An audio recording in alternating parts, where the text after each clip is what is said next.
জিহাদ বলতে ভয় লাগে আপনাদের? আমরা কি কাউকে ভয় পাই?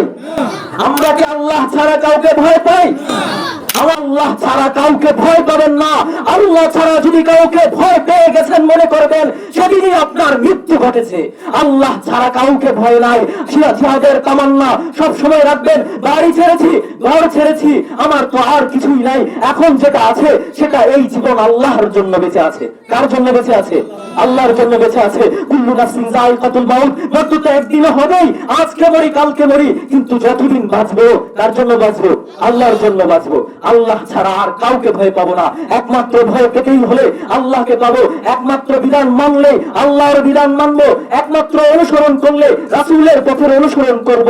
এছাড়া কেউ যদি আমাকে ধোঁকা দেয় যে ভাই তোমার যে পথে আছে সে পথে তো তোমার মৃত্যু, তুমি দুদিন পরে না খেয়ে মারা যাবা, চলো আসো তুমি খ্রিস্টান হয়ে যাও, তোমাকে আমরা ভরপুর বিলাসী সুখের জীবন দেব, আয়েশি জীবন দেব, তোমাকে আমেরিকায় বাড়ি করে দেব, তোমাকে লন্ডনে বাড়ি করে দেব, তোমাকে আমি একটা সুন্দর বাসগৃহ দেব, একটা সুন্দর নারীর সাথে বিয়ে দিয়ে দেব। না, কখনোই না, কখনোই না। আপনারা সাহাবীদের জীবনের দিকে তাকান। মুসআব ইবনে উমাইর একটা স্মার্ট নায়কের মতো সাহাবী ছিল। একটা নায়কের মতো মক্কায় যখন তিনি হেঁটে যেতেন, রমণীরা, নারীরা, আওরাতরা তার দিকে তাকিয়ে থাকতো। মুসআবের আতরের ঘ্রাণে এত মুগ্ধ হতো, নারী নিজেকে ধর্ষণ করার জন্য, নিজেকে জিনা করার জন্য মুসআবের হাতে নিজেকে সমর্পিত করে দিত যে মুসআব আমার সাথে তুমি একটা রাত থাকো, তুমি যদি আমার সাথে থাকো তাহলে আমি মক্কায় গর্বের সাথে বলতে পারবো যে মক্কার সবচেয়ে সুদর্শন পুরুষটা আমার সাথে থেকেছে, মক্কার সবচেয়ে সুদর্শন পুরুষটা আমার সন্তানের বাবা। এভাবে মুসআবকে তারা বলতো, রাস্তাঘাটে মেয়েরা তাকে লাভ লেটার দিত, প্রেমের অফার দিত, এ মুসআব আসো আসো। এই মুসআব নায়কের মতো চেহারা। সে নবী সাল্লাল্লাহু আলাইহি ওয়াসাল্লাম যখন তাকে দাওয়াত দিলেন যে আল্লাহ এক, ওয়াহদানিয়তের দাওয়াত দিলেন, সে তখনই তার যে সৌন্দর্য, তার অর্থ সম্পদ, ভোগ বিলাসিতা সব ছেড়ে দিয়ে একমাত্র আল্লাহর নবী সাল্লাল্লাহু আলাইহি ওয়াসাল্লামের আহ্বানে ঈমান গ্রহণ করলেন। এই ঈমান গ্রহণ করলেন, শুধু এমন না, ঈমান গ্রহণের পরে নির্যাতন শুরু হলো। মুসআবের আপন মা বলতেছে তোমার সবকিছু বন্ধ, তোমার খাওয়া পড়া যা আছে সব বন্ধ, আজকে থেকে তুমি ঘর থেকে একটা টাকাও পাবে না, তোমাকে কিচ্ছু দেওয়া হবে না, তুমি একেবারে বয়কট, তোমাকে অবরোধের অবস্থায় রাখা হলো। মুসআবকে বলল আমি এগুলো পরোয়া করি না, যদি আমার আল্লাহ আমার সাথে থাকে, যদি আমার নবী আমার সাথে থাকে তাহলে আমি এই পরোয়া করি না। মা আপনি আমাকে যদি শাস্তি দেন দিতে পারেন, কিন্তু আমার নবী সাল্লাল্লাহু আলাইহি ওয়াসাল্লামের নামে, আমার দিন ধর্মের নামে, ইসলামের নামে কোনো মন্দ কথা বলবেন না। আপনাকে আমি শ্রদ্ধা করি মা হিসেবে, কিন্তু আমার সহ্য হবে না আমার নবী সাল্লাল্লাহু আলাইহি ওয়াসাল্লামের নামে যদি আপনি খারাপ কথা বলেন, আমার সহ্য হবে না। সুতরাং সাবধান। নবীজি বললেন মুসআব তোমার মায়ের সাথে খারাপ ব্যবহার করিও না, তারা বুঝে না অবুঝ, তুমি তাদেরকে বোঝাও। তিনি বুঝাইলেন, মা মানে না, মা তার সমস্ত অর্থ দেওয়া বন্ধ করে দিয়েছে, একেবারে ছেলেকে বয়কটের হালতে রেখে দিয়েছে। মুসআবের ঈমান থেকে এক চুলে নড়ে নাই। ঈমান থেকে কি করে নাই? এক চুলে নড়ে নাই। এখান থেকে ওখানে যাবে, একটু ইতিকাদ নষ্ট হয়ে যাবে, আরে আমি না খেয়ে আছি, আরে আমার সৌন্দর্য হারিয়ে যাচ্ছে, চেহারার লাবণ্য হারিয়ে যাচ্ছে, আমার ঘর হারা, ভিটে হারা, মাটি হারা, আমি এমন হয়ে যাচ্ছি। এর চেয়ে ভালো মায়ের কথা মেনে নেই। যদি মায়ের কথা মেনে নেই তাহলে আমি আমার আগের বিলাসী জীবন পেয়ে যাব, আমার সৌন্দর্য আবার রূপ চর্চা করতে পারবো। এই কথা কখনো চিন্তা করে নাই। তিনি চিন্তা করেছি ঈমান এনেছি আল্লাহর প্রতি, যেহেতু ঈমান নিয়ে এসেছি, এই ঈমানকে আর কেউ ধ্বংস করতে পারবে না। আনুগত্য মেনেছি মুহাম্মদ সাল্লাল্লাহু আলাইহি ওয়াসাল্লামের, তিনি যেহেতু আমি তার আনুগত্য করে ফেলেছি, আমার ঈমান আর এই আনুগত্য অনুসরণ থেকে আমাকে কেউ এক চুলও হটাতে পারবে না, হটাতে পারে নাই। তিনি মুসআব কি করলেন? উহুদের ময়দানে যুদ্ধে গিয়ে শহীদ হয়ে গেলেন। এত ধনী মানুষ শহীদ হয়েছে, নবী সাল্লাল্লাহু আলাইহি ওয়াসাল্লাম তার কাফনের জন্য যখন তাকে কাফন দিবে, কাফনের কাপড় পাওয়া যাচ্ছে না, উপর ঢাকলে নিচ ঢাকে না, নিচ ঢাকলে উপর ঢাকে না, সংকীর্ণ একটা কাপড়। যেই লোক দামি স্যুট পরতো, যেই লোক দামি পাঞ্জাবি পরতো, যেই লোক দামি পোশাক পরতো, দামি তেল চুলে দিত, দামি চুল আশ্রয় রাখতো, সৌন্দর্য চেহারায় অনেক কিছু মাখতো, এই লোকের জানাজা, এই লোকের দাফন হবে, কাফন হবে, কাফনের কাপড় নাই। নবী সাল্লাল্লাহু আলাইহি সাল্লাম বললেন, সাহাবায়ে কেরাম নবীজিকে বলল, ইয়া রাসূলুল্লাহ মুসআবকে তো দাফন করার জন্য কাফনের কাপড় পাওয়া যাচ্ছে না, কি করি কি করি? নবীজি বলল, তাহলে তার উপরি ভাগ ঢেকে দাও আর নিচের ভাগে ঘাস দিয়ে তাকে লেপটে দাও, তাহলে কি হবে? এই ঘাসটা কাফনের কাপড়ের কাজ করবে। মুসআবকে যখন ঢেকে দেওয়া হচ্ছে, নবীজি তাকাইয়া চোখের পানিগুলো ছেড়ে দিলেন। চোখের পানি ছেড়ে নবীজি বলতেছে, এই মুসআবকে দেখেছি আমি, সে যখন হেঁটে যেত তখন এই মানুষগুলো মক্কা মদিনার ভিতরে সবচেয়ে সৌন্দর্যমণ্ডিত মানুষ ছিল।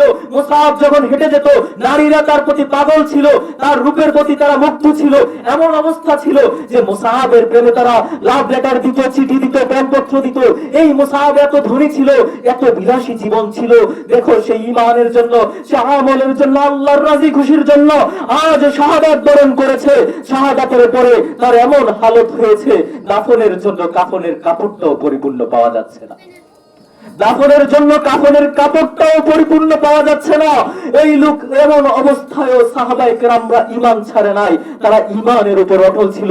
খেয়ে থাকি না খেয়ে থাকি তাদের একটাই কথা ছিল, তাওহীদ, আল্লাহ এক, আল্লাহ এক, আল্লাহর জমিনে রাজত্ব চলবে আল্লাহর, আর কিছু না। আর সবার তামান্না একটাই ছিল, শাহাদাত, শাহাদাত। যদি আল্লাহর জমিনে আল্লাহর আইন প্রতিষ্ঠা করতে শাহাদাত বরণ করতে হয়, আমি শহীদ হয়ে যাব। যে আবার তারা শুধু যে শহীদ হইতো এমন না, তারা আবার শাহাদাতের জন্য এমন জীবন চাইতো যে আল্লাহ তোমার রাহে যদি একবার শহীদ হই, তুমি আবার জীবন দিও, আবার জীবন পেলে আবার শহীদ হব, তুমি আবার জীবন দিও, আবার। এই রাতে কনকনে কুয়াশা, ঠান্ডা, এই সব কিছু পরিহার করে এই মজলিসে এসে উপস্থিত হয়েছে। আল্লাহ তাআলার এবং তার রাসূলের কিছু কথা আমরা শুনবো, নিজের ব্যক্তি জীবনে প্রয়োগ করব। এটাই তো একটা পরীক্ষা, পরীক্ষা না? শুধু এটাই না, আমরা যে এখানে হিজরত করে এসেছি এটাও কিন্তু পরীক্ষা। এটা আমাদের ঈমানের পরীক্ষা। ঈমান মজবুত ছিল বলেই আমি আমার ঈমানকে বিক্রি করি নাই, আমি আমার ঈমানকে অন্যের হাতে তুলে দেই নাই, আমি অন্য ধর্ম গ্রহণ করি নাই, আমি ইসলাম ধর্ম গ্রহণ করেছি। ইসলামের জন্য আমি আমার ভিটে মাটি, আমার সম্পদ, আমি আমার জীবন, উপভোগ, আরাম, আয়েশ, খাহেসাত সব ছেড়ে দিয়ে এই যে এখানে হিজরত করে চলে এসেছি। এটা পরীক্ষা না? পরীক্ষা শুধু যে আমরা দেই এমন না, পরীক্ষা প্রত্যেকটা জাতি দিচ্ছে, প্রত্যেকটা গোষ্ঠী দিচ্ছে। যারাই মুসলমান তারাই পরীক্ষা দিচ্ছে। আমাদের নবী হযরত মুহাম্মদ সাল্লাল্লাহু আলাইহি ওয়াসাল্লাম, আমরা কি পরীক্ষা দিয়েছি? নবী এর চেয়ে কঠিন কঠিন পরীক্ষা দিয়েছেন। নবী এমন পরীক্ষা দিয়েছেন যার এক ভাগও আমরা হয়তো দিচ্ছি না। নবী সাল্লাল্লাহু আলাইহি ওয়াসাল্লাম তিনি নামাজে দাঁড়িয়েছেন, নামাজের সিজদায় গিয়েছেন, উটের নাড়ি বুড়ি, গরু মহিষের নাড়ি বুড়ি তার উপর চাপিয়ে দেওয়া হয়েছে, তিনি নামাজ ছাড়েন নাই, হকের কথা ছাড়েন নাই, হকের কথা বলেছেন। নবীজি যখন ঈমানের দাওয়াত দিচ্ছেন, তাকে 3 বছর তার ওই শিয়ারে আবি তালেবে অবরোধ করে রেখেছে। নবীজি অবরোধ থাকা অবস্থায়ও ঈমানের কথা, হকের কথা, আল্লাহর কথা, একাত্মবাদের কথা বলেন নাই। নবীজি পরীক্ষা দিয়েছেন। একবার হিজরত করিয়েছে তার সাহাবারা হাবশায়, এরপর আবার হিজরত করেছেন। নবীজি তারপরে হিজরত করে মদিনায় গমন করেছেন, পরীক্ষা দিয়েছেন। তার ওতনে আসলে মাতৃভূমি সব ছেড়ে দিয়ে কোথায় চলে গেছেন? মদিনায় চলে গিয়েছেন। ইমতিহান, পরীক্ষা কি করেছেন? দিয়েছেন। তো পরীক্ষা এই পৃথিবীতে যত মুসলমান আছে সবাইকে দিতে হবে, সবাই কোনো না কোনো ভাবে দিচ্ছে। আমাদের চারপাশে এত পরিমাণে শত্রু, আমাদের চারপাশটাকে এমন ভাবে তারা ঘেরাও করে রেখেছে যে ওই যে নবী সাল্লাল্লাহু আলাইহি ওয়াসাল্লাম হাদিসে বলেছে, আদ-দুনিয়া সিজনুল মুমিনি ওয়া জান্নাতুল কাফির। এটাই যেন প্রমাণিত আমাদের জন্য, এটা একটা কয়েদখানা। আমরা এটা করব, করা যাবে না, আমরা ওটা করব, করা যাবে না, আমরা তাওহীদের কথা বলবো, করা যাবে না, আমরা আল্লাহর একাত্মবাদের কথা বলবো, করা যাবে না, আমরা ঈমানের কথা বলবো, করা যাবে না, আমরা নামাজের কথা বলবো, করা যায় না।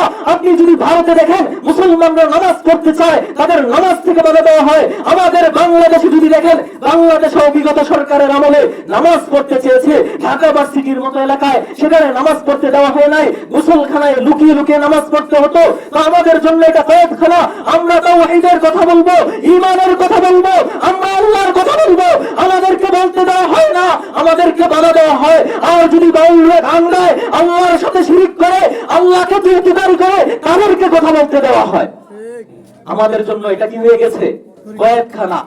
আমরা হয়ে গেছি কয়েদি। কয়েদি, তোমার সকালের রুটিন মানতে হবে, তোমাকে আইন এটা বলেছে, তুমি এটা মানতে হবে, দুপুরের রুটিন মানতে হবে, বিকেলের রুটিন মানতে হবে, সন্ধ্যার আগে আবার তোমাকে হাজতে চলে যেতে হবে, তুমি বাহিরে ঘুরতে পারবে না, তুমি চাইলে নামাজ পড়তে পারবে না, চাইলে যাকাত দিতে পারবে না, তুমি বলতে পারবে না আল্লাহর রাস্তায় তরবারি ধরো, তুমি বলতে পারবে না আল্লাহর জন্য জীবন দাও, তুমি বলতে পারবে না শাহাদাত তোমার জন্য ওয়াজিব, এগুলো তুমি বলতে পারবে না। তোমাকে বলতে হবে যে আমাকে পশ্চিমারা যা বলেছে তাই আমি ব্যক্ত করলাম, আমাকে তাই করতে হবে, আমাকে সুশীল সমাজ হয়ে বাঁচতে হবে, আমি ঈমানের কথা, তাওহীদের কথা, একাত্মবাদের কথা বলতে পারবো না। বললেই আমাকে কয়েদ করা হবে, বললেই আমাকে আক্রমণ করা হবে, বললেই আমার উপর জুলুম, বললেই আমার উপর নির্যাতন। তাহলে এটা কি কয়েদখানা নয়? আর কাফেররা দেখেন ওদের যা ইচ্ছা তাই করতে পারতেছে, ওরা এটা তাদের জন্য বেহেশতখানা, বালাখানা বানিয়ে নিচ্ছে। ওরা যা ইচ্ছা তাই করতেছে। সকালে ওরা আপনাকে চাইলে আপনার ঈমান হরণ করতে পারে, বিকালে চাইলে আপনার ভাইকে খ্রিস্টান বানাতে পারে। আপনাদের এই জায়গায় জায়গায় ওরা কি করতে পারে? তাদের প্রচারণা চালাতে পারে। কিন্তু আপনার কোনো ভাই যদি এখানে এসে প্রচারণা চালায়, তাকে প্রচারণা চালাতে দেওয়া হয় না। আপনার কোনো ভাই দাওয়াতের কাজ করবে, তাকে দাওয়াতের কাজ করতে দেওয়া হয় না। কিন্তু এনজিও সংস্থারা করতেছে, তারা চাইতেছে এখানের মানুষকে মুসলমান থেকে খ্রিস্টান বানিয়ে নিচ্ছে, তারা পারতেছে। তাহলে এটা আমাদের জন্য কি হলো? আমাদের জন্য এটা কি? কয়েদখানা। আর তাদের জন্য কি? বেহেশতখানা, বালাখানা। তারা যা ইচ্ছা সকাল থেকে সন্ধ্যা, রাত, দুপুর ইচ্ছা মতো করতেছে। ওরা যদি চায় ট্রান্সজেন্ডার প্রমোট করতে, সেটা পারতেছে। ওরা সমকামিতার বিধান নিয়ে লড়তে পারতেছে। এই বিদ্যালয়ে সঙ্গীত শিল্পী, সঙ্গীতের শিক্ষক নিয়োগ দিবে, এটা পারতেছে। ওটা যা চায় তা পারতেছে। অথচ আল্লাহর জমিন, আল্লাহ বলেছেন ইনিল হুকমা ইল্লা লিল্লাহ, আল্লাহর জমিনে যদি আইন চলে আল্লাহর আইন চলবে। কিন্তু আল্লাহর আইন কোথাও প্রতিষ্ঠিত হতে দেওয়া যায় না। তারা চায় আল্লাহর আইন জমিনে আল্লাহর আইন প্রতিষ্ঠিত হবে না, এখানে প্রতিষ্ঠিত হবে যারা আল্লাহর গোলাম, যাদেরকে আল্লাহ সৃষ্টি করেছে।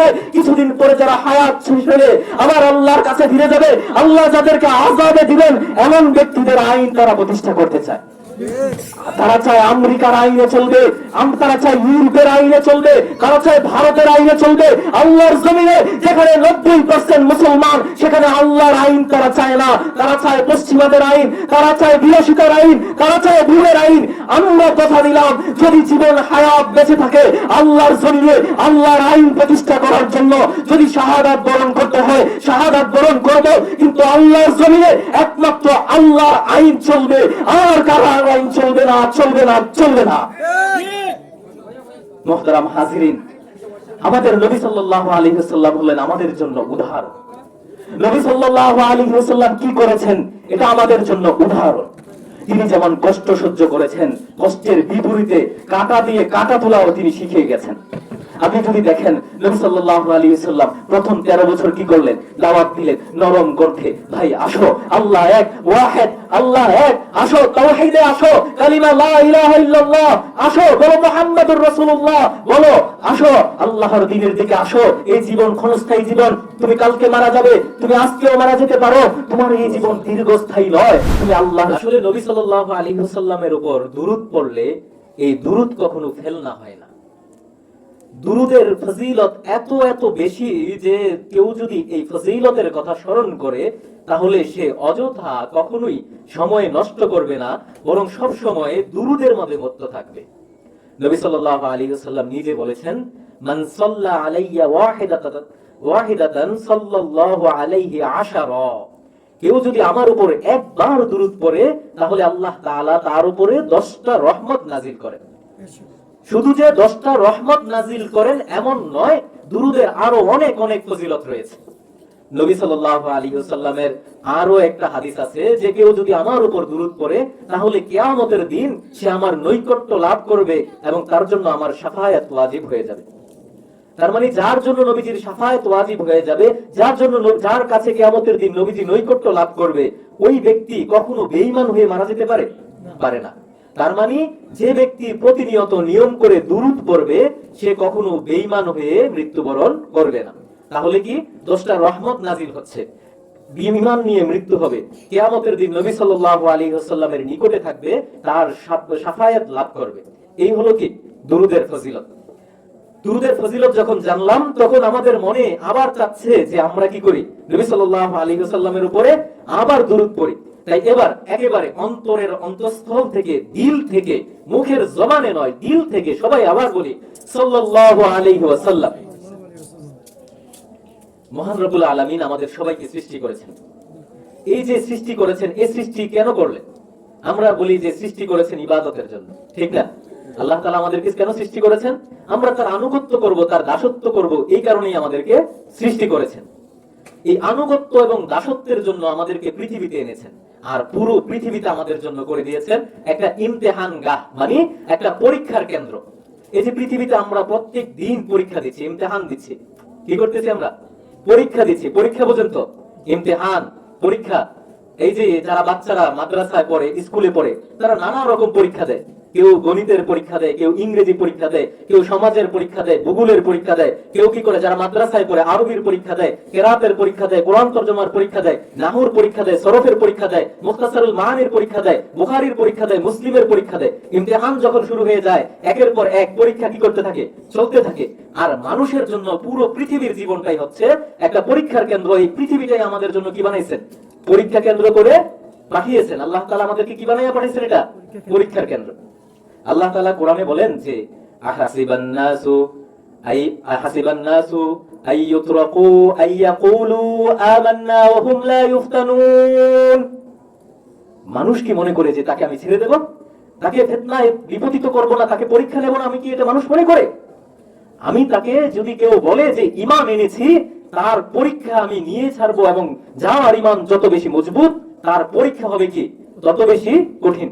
যার ঈমান যত বেশি মজবুত তার পরীক্ষা হবে তত বেশি কঠিন। আপনি দেখেন, শুধু যে আমরা যারা আওয়াম আছি, সাধারণ উম্মত আছি, তাদেরকেই শুধু পরীক্ষা না, নবী রাসূলরাও পরীক্ষা দিয়েছেন। আদম আলাইহিস সালাতু ওয়াস সালাম পরীক্ষা দিয়েছেন। তার পরীক্ষার মাঝে কে এসেছিল? শয়তান। আদম আলাইহিস সালাম কার সাথে পরীক্ষা দিয়েছেন? আদম আলাইহিস সালামের প্রশ্নপত্রটা কি ছিল? শয়তান। শয়তানের ধোঁকা থেকে নিজেকে বাঁচিয়ে রাখা। নূহ আলাইহিস সালাতু ওয়াস সালাম পরীক্ষা দিয়েছেন তার কওম। লূত আলাইহিস সালাতু ওয়াস সালাম পরীক্ষার ফল, তার প্রশ্নপত্র ছিল তার কওম। আমাদের নবী সাল্লাল্লাহু আলাইহি ওয়াসাল্লাম, তার পরীক্ষার প্রশ্নপত্র ছিল তার জাতি। আবু জাহেল, আবু লাহাবরা ছিল আমাদের নবী সাল্লাল্লাহু আলাইহি ওয়াসাল্লামের পরীক্ষার প্রশ্নপত্র। মুসা আলাইহিস সালাতু ওয়াস সালামের পরীক্ষার প্রশ্নপত্র ছিল ফিরাউন। মুসা আলাইহিস সালাতু ওয়াস সালামের পরীক্ষার প্রশ্নপত্র ছিল হামান। তাদের পরীক্ষার প্রশ্ন ছিল সাদ্দাত। ইব্রাহিম আলাইহিস সালাতু ওয়াস সালামের পরীক্ষার প্রশ্নপত্র ছিল নমরুদ। ঈসা আলাইহিস সালাতু ওয়াস সালামের পরীক্ষার প্রশ্নপত্র ছিল তার জাতি। এভাবে আল্লাহ তাআলা যুগে যুগে যত নবী রাসূল প্রেরণ করেছেন, যত উম্মাহ প্রেরণ করেছেন, সবাইকে পরীক্ষা নিয়েছেন, এবং সবাই তাদের পরীক্ষার মাঝে উত্তীর্ণ হয়েছে। যার ঈমান শক্তিশালী সে পরীক্ষা কি করবে? উত্তীর্ণ হয়ে যাবে। পরীক্ষা সে কি করবে? পাস করবে। কিন্তু পরীক্ষা দিতে হয়েছে। যত বড় নবী হোক, যত বড় ওলি হোক, যত বড় গাউস হোক, কুতুব হোক, যেই হোক, যে ঈমান এনেছে, পরীক্ষা দিতেই হয়েছে। একবার না একবার হলেও তাকে জীবনে কি করতে হয়েছে? পরীক্ষা দিতেই হয়েছে। এই গোটা জগৎটাই হচ্ছে একটা পরীক্ষার কেন্দ্র। এখানে আপনি আমি সবাইকে পরীক্ষার মাঝে চলতে থাকতে হবে। আমরা যেহেতু ঈমান এনেছি, তার মানে পৃথিবীটা আমাদের জন্য পরীক্ষা কেন্দ্র হয়ে গেল। আমরা সকাল থেকে বিকাল, রাত থেকে সন্ধ্যা, প্রত্যেকটা সময়ে, প্রত্যেকটা মুহূর্তে, প্রত্যেকটা মিনিটেই আমরা কি করতেছি? পরীক্ষা দিতেছি। পরীক্ষা দিচ্ছি না আমরা? এই যে আমরা যেখানে এখানে আছি, এটাও কি আমাদের আইন মানো, আসো তাওহীদের পথে আসো। এই অবস্থায় নবী সাল্লাল্লাহু আলাইহি ওয়াসাল্লামকে অনেক শাস্তি দেওয়া হয়েছে। এমন কোন শাস্তি নাই যে তাকে দেওয়া হয় নাই, এমন কোন নির্যাতন নয় তাকে করা হয় নাই। তারপর নবী সাল্লাল্লাহু আলাইহি ওয়াসাল্লাম হিজরত করলেন। হিজরত করে মক্কা ছেড়ে মদিনায় গেলেন। মদিনায় যাওয়ার পরে তারপরে মদিনাকে বানালেন ইসলামের রাজধানী। সেখান থেকে কাজ করলেন। কাজ করার পরে 313 জন বদরে, খেয়াল রাখবেন বদরে কতজন? 313 জন। এরপরে উহুদে 1000 জন।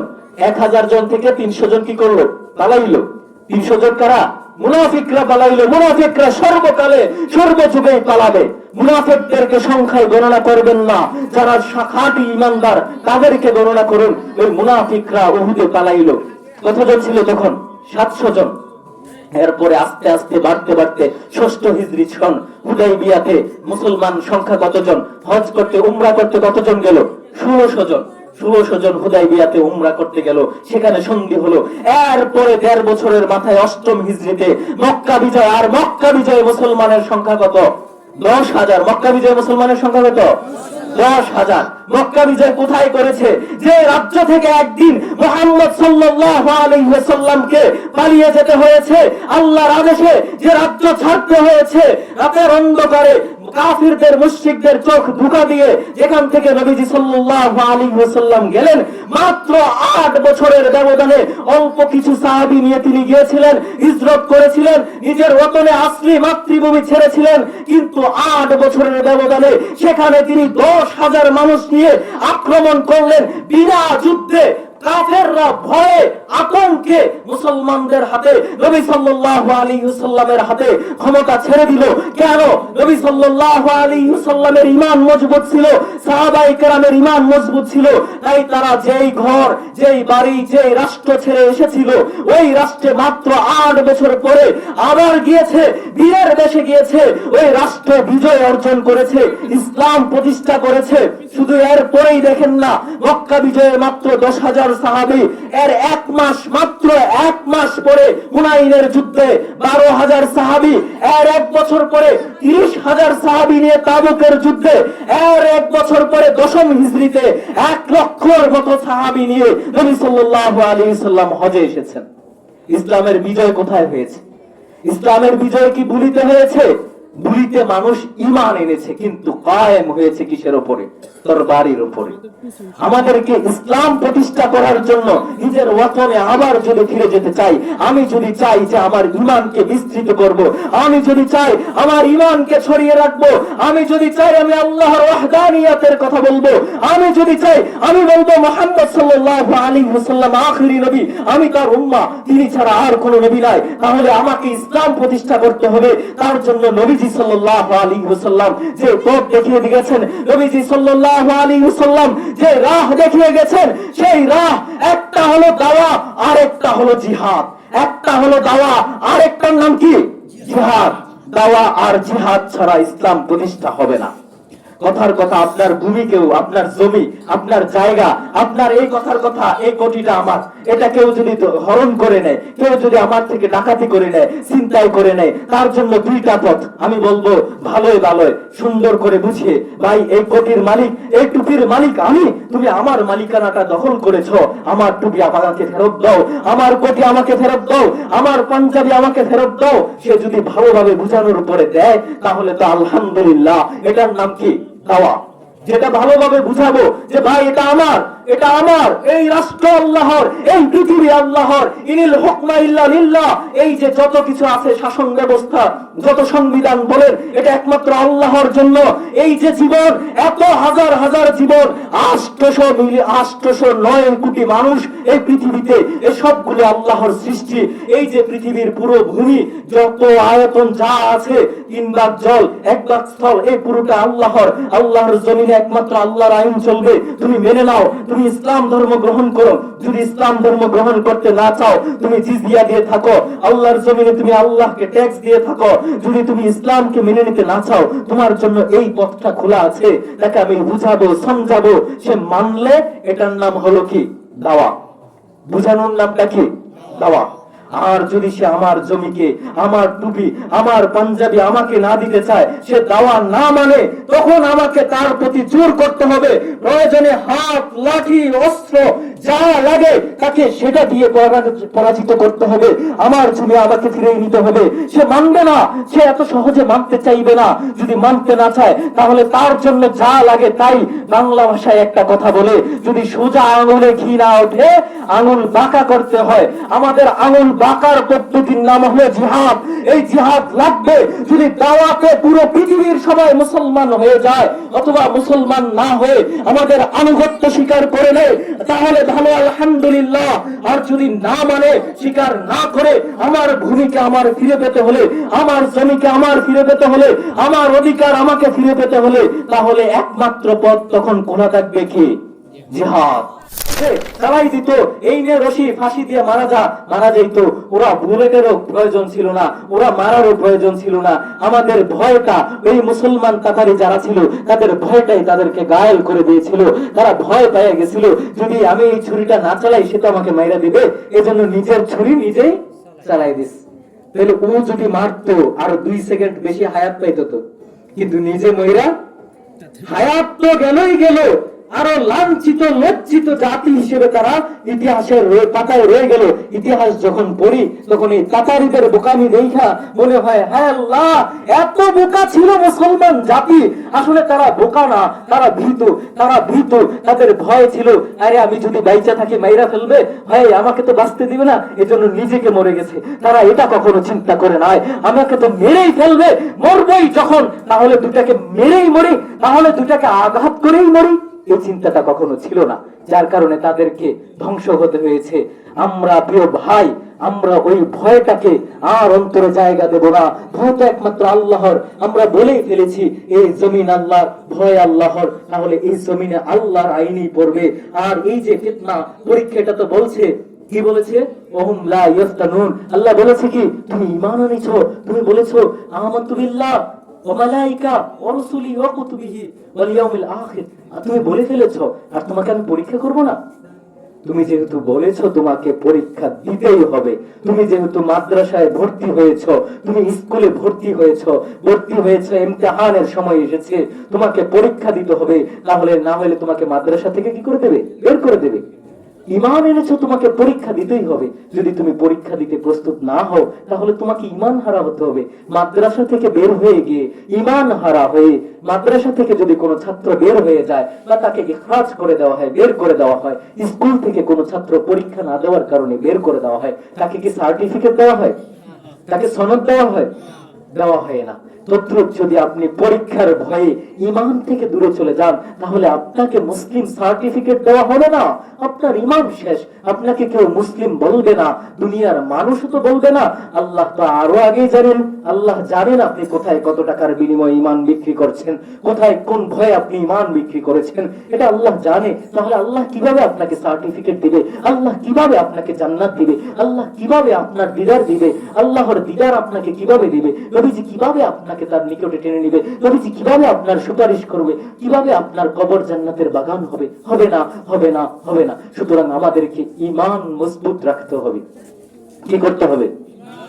একমাত্র কাজ কি আমাদের? ঈমান মজবুত রাখা, আমল করা। ঈমান মজবুত থাকে আমলের কারণে, ঈমান মজবুতি বাড়ে আমলের কারণে। আমাদেরকে ঈমান মজবুত রাখতে হবে, আমল করতে হবে, এবং আমাদেরকে আমার ঈমান দ্বীন রাষ্ট্রে প্রতিষ্ঠা করার জন্য লড়াই করে যেতে হবে।